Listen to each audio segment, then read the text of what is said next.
Ya, review pengalaman pinjam uang di aplikasi Samir ya. Sebelum teman-teman mengajukan pinjaman di aplikasi ini, tentunya bisa mengetahui dulu ya dari pengalaman-pengalaman yang sudah kita lakukan di aplikasi Samir ini, yang mana setidaknya ini teman-teman bisa nanti menilai sendiri ataukah cocok atau enggak dengan teman-teman ya untuk aplikasi Samir ini. Karena kalau kita lihat di sini dari secara legalitasnya, aplikasi Samir ini ya sudah resmi OJK ya, sehingga tidak perlu diragukan lagi kalau dalam segi hal perizinannya.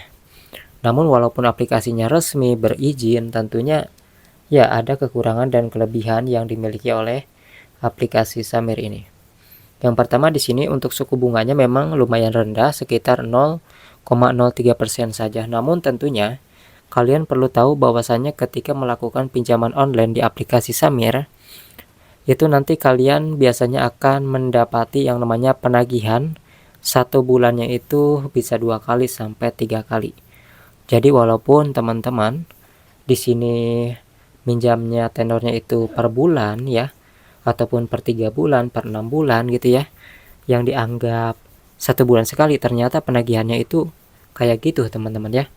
Ada yang ada 2 minggu sekali, bahkan ada yang 3 minggu sekali, bahkan ada juga yang 1 bulan itu nyampe 3 kali penagihan. Sehingga di sini banyak orang-orang yang terjebak ya di pinjaman ini, yang mana mereka gajiannya itu per bulan, sehingga jika mereka harus bayar tagihan 1 minggu sekali, 2 minggu sekali, 3 minggu sekali, tentunya akan mengalami yang namanya kendala gitu ya. Nanti bisa-bisa telat bayar dan gagal bayar. Dan maka dari itu di sini setidaknya teman-teman bisa mengetahui hal tersebut. Untuk orang-orang yang mengalami gagal bayar sendiri, di sini biasanya tidak semua yang didatangi oleh desa lapangan ya teman-teman. Biasanya mereka rata-rata sih di WA saja, di telepon saja, ataupun ditaruh telepon dalam penagihannya, walaupun memang agak barbar ya teman-teman penagihan dari Samir ini. Namun di sini untuk aplikasi ini ya kalian gak perlu takut dengan DC lapangannya ataupun DC-nya, karena bagaimanapun aplikasi resmi seperti ini tuh gak perlu kalian takuti, karena mereka memiliki aturan ya. Mereka juga terikat dengan aturan yang tidak bisa melakukan penagihan yang semena-mena kepada orang yang mengalami gagal bayar itu sendiri. Jadi seperti itu ya.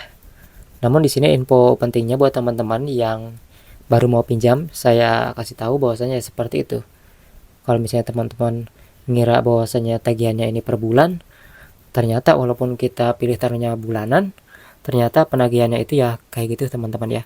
Ada 3 kali, 2 kali per bulannya gitu. Jadi kayak tidak menentu ya teman-teman. Jadi kalau misalnya teman-teman merasa gajiannya 1 bulan sekali, ya mungkin kurang cocok ya.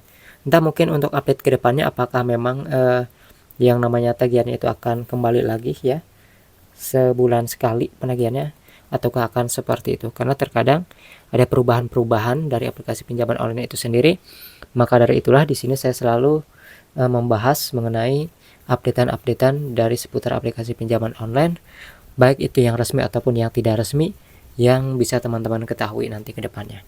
Maka dari itu buat teman-teman yang tidak mau ketinggalan info yang terbaru, jangan lupa untuk subscribe channel ini, nyalakan loncengnya biar mendapatkan notifikasi dari channel ini ketika mengalami hal-hal yang kendala lain gitu ya, yang bisa kalian tanyakan di video-video saya yang baru.